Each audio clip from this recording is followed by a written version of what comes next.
Обстоятельства требуют от нас решительных и незамедлительных действий. Uno de los argumentos iniciales de Vladimir Putin al ordenar la invasión de las tropas rusas en Ucrania fue señalar a la OTAN como la culpable de esta guerra, acusándola de incumplir su promesa de no expandirse hacia el este sobre los territorios que alguna vez fueron controlados por la Unión Soviética. En torno a esas acusaciones existen diferentes versiones sobre si realmente la OTAN se comprometió o no a esto, pero la revelación de distintos documentos podrían darnos una pista sobre lo que Putin acusa como el origen de este conflicto. Y las preguntas que responderemos en este video: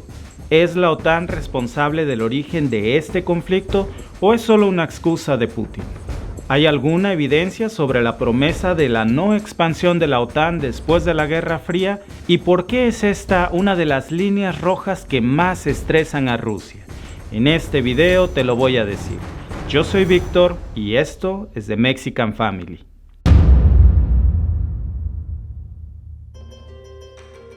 Este no es un tema fácil,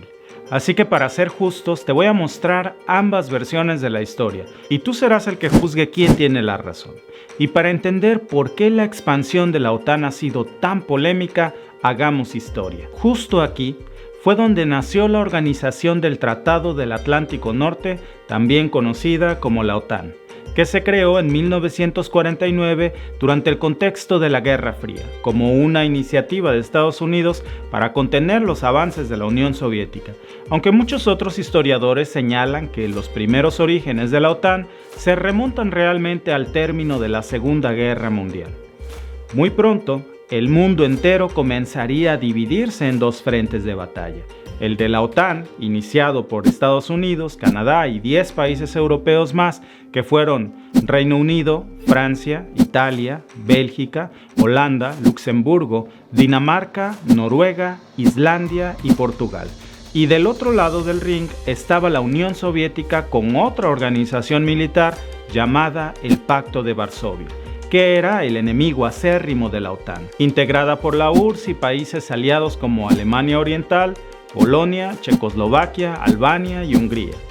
Una no podía existir sin la otra. El objetivo principal de la OTAN era evitar el crecimiento de la Unión Soviética y su influencia en el mundo. Pero como ya lo hemos dicho en otros videos, cuando cayó el muro de Berlín en 1989, la OTAN comenzó a ganar terreno sobre el Pacto de Varsovia. Pero no fue hasta la desaparición de la URSS cuando la OTAN se convirtió en la única superalianza militar en todo el mundo. Y al desaparecer, tanto la Unión Soviética como el Pacto de Varsovia comenzaron a anexarse como miembros de la OTAN a varios países que antes pertenecían al bloque comunista, cosa que no le cayó muy bien a Rusia. ¿Pero por qué? En 1997, con un nuevo orden mundial claramente encaminado, Rusia y la OTAN accedieron a firmar en París el Acta Fundacional de la OTAN y Rusia, donde se comprometieron a cooperar de forma mutua y organizada para asegurar la defensa del área euroatlántica a cambio de que Rusia fuera más flexible con la expansión de la alianza hacia el este, que supuestamente se haría bajo un compromiso democrático y colectivo. Incluso en el año 2002, ambos accedieron a reforzar este lazo fundando el Consejo OTAN-Rusia, lo cual supuso un sistema de cooperación especial que la OTAN nunca ha tenido con ningún otro socio en su historia. Y con esto ha alegado que su trato hacia Rusia ha sido lo más inclusivo posible y que han trabajado en diversas operaciones para la defensa de los territorios desde entonces. Y para la década de los 90, la relación entre Moscú y la OTAN comenzó a complicarse porque Rusia no quería que la OTAN debilitara su autonomía militar, especialmente sus ojivas nucleares. Pero no fue sino hasta la llegada de Vladimir Putin al poder cuando hubo un cambio radical en las políticas internacionales, afirmando por primera vez públicamente que la OTAN se había dedicado a engañar a Rusia y a socavar la paz en Europa. El engaño más grande que según Putin se había hecho era el del compromiso de la OTAN de no extenderse hacia sus propias fronteras. Y aquí es cuando el debate comienza entre acusaciones de ambos bandos. Pero para ser imparciales vamos a mostrar ambas posturas y las evidencias que nosotros encontramos al respecto y que cada quien pueda tomar su propia decisión con base a estas evidencias. Y aquí comenzó el verdadero problema por el que Moscú acusa su invasión a Ucrania. En 1990 y 1991, cuando el entonces presidente de la URSS, Mikhail Gorbachev, puso fin a la Guerra Fría, principalmente porque el gasto en armamento e investigación aeroespacial era insostenible para una nación que sufría una severa crisis alimentaria. La disolución fue rápidamente apoyada por países como Polonia, Hungría o Checoslovaquia, que desde los años 50 y 60 ya habían protagonizado levantamientos contra la URSS.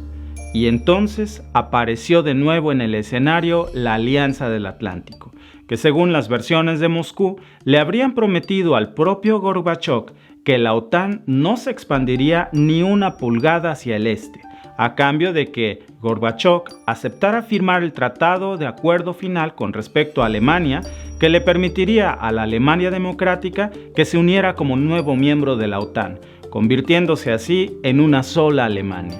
Ahora, durante mucho tiempo, esta versión fue negada por distintos mandatarios internacionales de los países miembros de la OTAN a lo largo del tiempo. Pero recientemente, varios documentos clasificados y declaraciones de funcionarios de ambos bandos que estuvieron en esas conversaciones han sido reveladas, confirmando parte de esa versión. Entre ellos, las declaraciones del propio embajador de Estados Unidos en Moscú, Jack Matlock, que textualmente declaró: "Le dimos garantías categóricas a Gorbachev cuando existía la Unión Soviética, de que si una Alemania unida podía permanecer en la OTAN no se movería hacia el este". Junto con él, Manfred Wörner, secretario general de la OTAN en ese tiempo, dijo que no se podía permitir el aislamiento de la URSS de la Comunidad Europea y que el Consejo de la OTAN estaba en contra de la expansión. ¿Pero qué pasó después? La OTAN dio pasos enormes hacia las zonas centrales, suroestes y bálticas de Europa,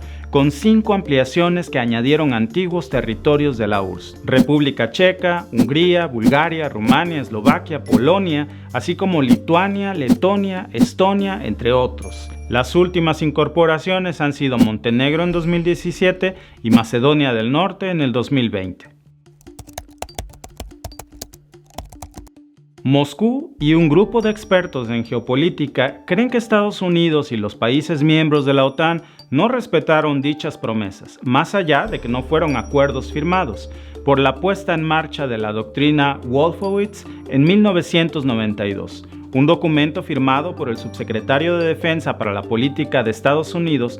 Paul Wolfowitz, que detallaba la planificación de acciones preventivas destinadas a proteger la seguridad y los intereses del gobierno de Bush ante el nacimiento de cualquier nueva superpotencia. Fue el New York Times quien filtró este documento y al recibir numerosas críticas incluso dentro de Estados Unidos por ilustrar acciones propias de una política unilateral, fue que el texto tuvo que sufrir modificaciones, aunque aún conserva sus bases primarias. Tiempo después, en el 2007, Putin dio un discurso histórico en Múnich donde expuso que el hegemonismo unilateral de Estados Unidos y el uso incontenible de la fuerza en las relaciones internacionales habían erosionado el sistema de seguridad mundial y debilitado al propio derecho internacional.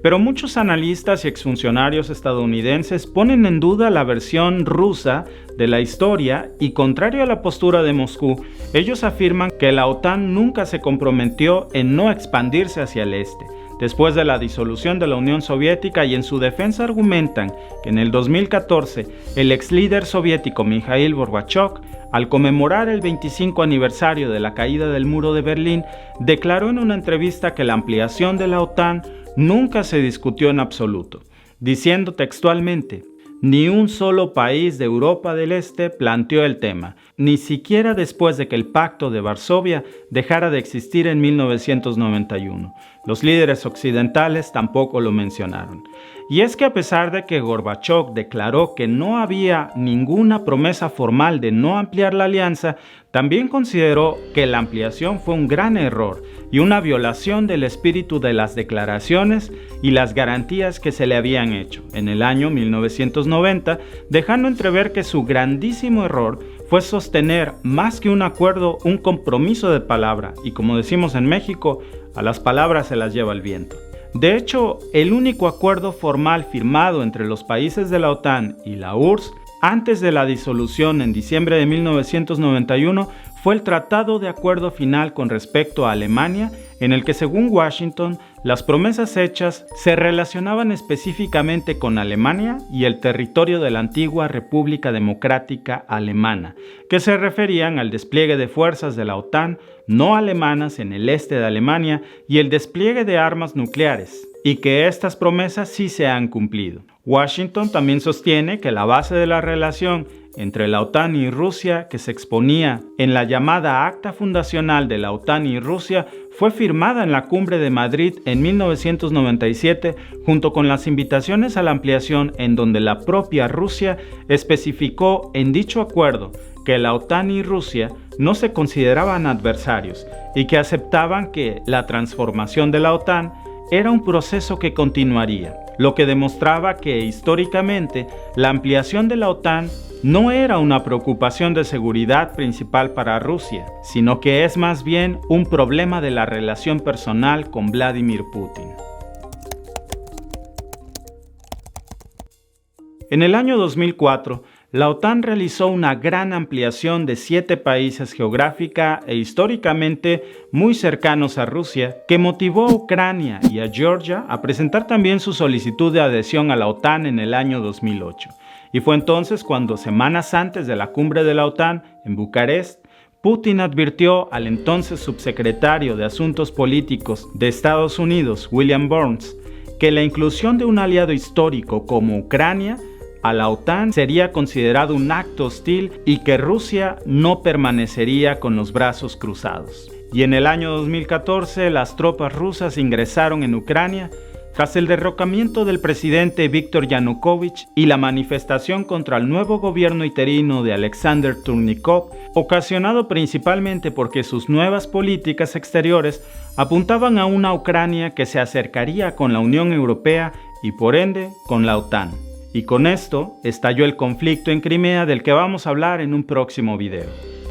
Lo cierto es que estos pasos hacia la posible adhesión de Ucrania como miembro de la OTAN han molestado mucho a Putin, y por eso al iniciar la invasión de las tropas rusas en Ucrania, culpó a la OTAN de lo que según él es una violación de los acuerdos verbales y códigos políticos establecidos con Rusia desde hace más de 25 años, al punto de considerarlas como una humillación para Moscú.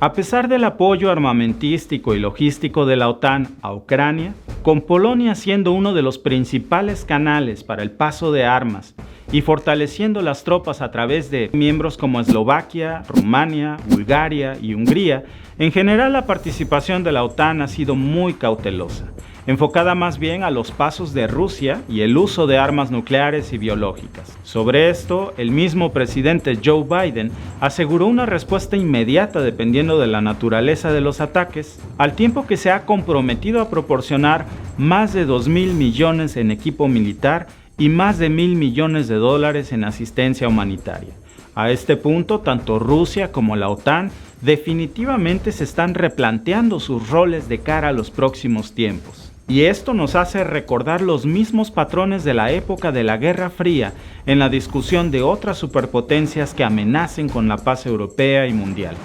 Y ahora que ya conoces ambas caras de la moneda, dime en los comentarios, ¿crees que la OTAN incumplió sus promesas o que esas promesas nunca existieron?